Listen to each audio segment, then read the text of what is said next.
श्रद्धा फिर आपके सामने उपस्थित हूँ श्रीमद् भगवद गीता का 17वां अध्याय लेकर। Subscribe, like and share please, मुझे अच्छा लगेगा।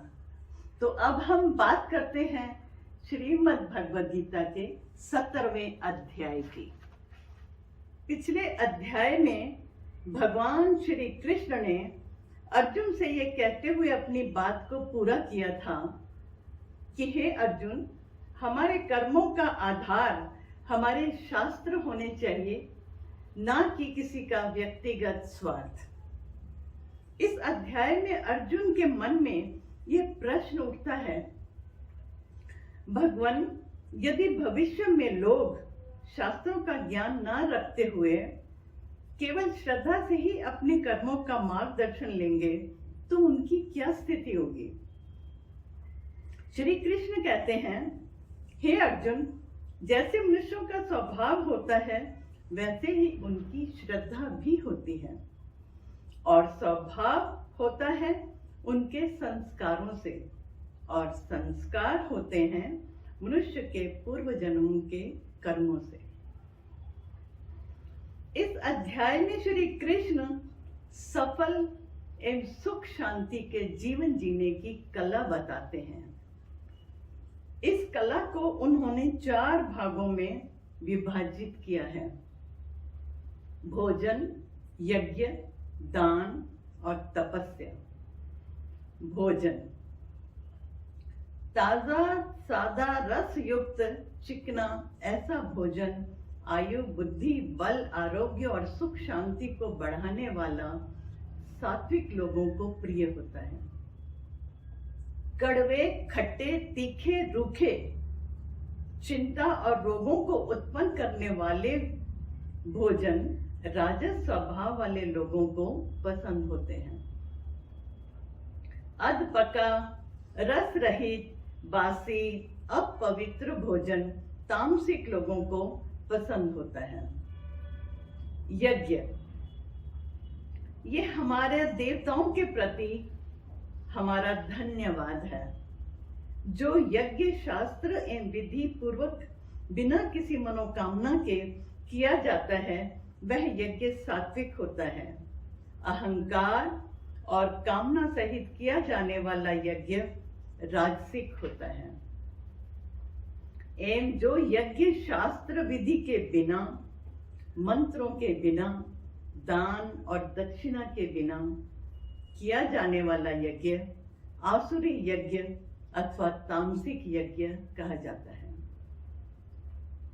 दान, दान हमारे सामाजिक जीवन के प्रति हमारे कर्तव्यों को दर्शाता है। जो दान, दया, करुणा, कर्तव्य के भाव से सही पात्र को दिया जाता है वो दान सात्विक होता है। कुछ वापस पाने की इच्छा से किया गया दान राजसिक है, और अपना रुतबा दिखाने के लिए अहंकार से दिया हुआ दान तामसिक है। तपस्या, तपस्या हमारे जीवन को निखारने के लिए है। तपस्या को भी भगवान श्री कृष्ण ने 3 भागों में विभाजित किया है: सात्विक, राजसिक और तामसिक। शरीर का तप, मानसिक तप और वाणी का तप। शरीर का तप शुद्ध सात्विक आहार, योगाभ्यास, व्यायाम एवं अनुशासन, यह शरीर का तप है।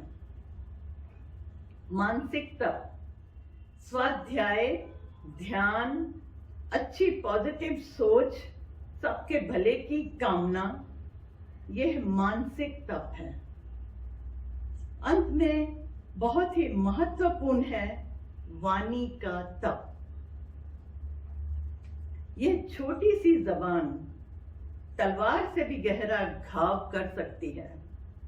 किसी को वाणी से चोट न पहुंचाना यह उच्च कोटि का अहिंसा है।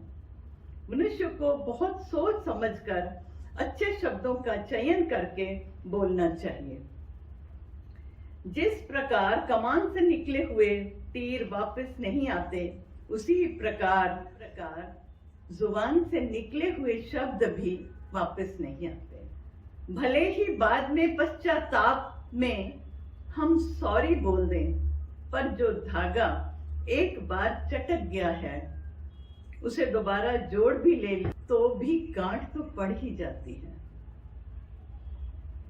हमेशा सोच समझकर बोलें, कब, कहां, कितना और क्या बोलना है, इसका हमेशा ध्यान रखना चाहिए। श्री कृष्ण कहते हैं कि कभी कभी हमारे सात्विक जीवन में भी कोई दोष हो सकता है, उसे हम निरंतर ओम तत्सत के जाप से धीरे धीरे शुद्ध एवं सात्विक कर सकते हैं। अब आते हैं इस अध्याय के अनुभव। इस अध्याय का पहला अनुभव है लेट गो। हमें धीरे धीरे चीजों को, अपनी पावर्स को छोड़ते जाना चाहिए। जैसे सास को कुछ बहू को सौंपते जाना चाहिए और पिता को अपने पुत्र को। और दूसरा अनुभव है श्री कृष्ण के बताए हुए मार्ग पर चलकर हम अपने जीवन को सफल, सार्थक और धन्य कर सकते हैं। इसलिए तो मैं कहती हूँ कि श्री कृष्ण ही सत्य, चित और आनंद है। हरिओम तत्सत, हरिओम तत्सत, हरिओम तत्सत।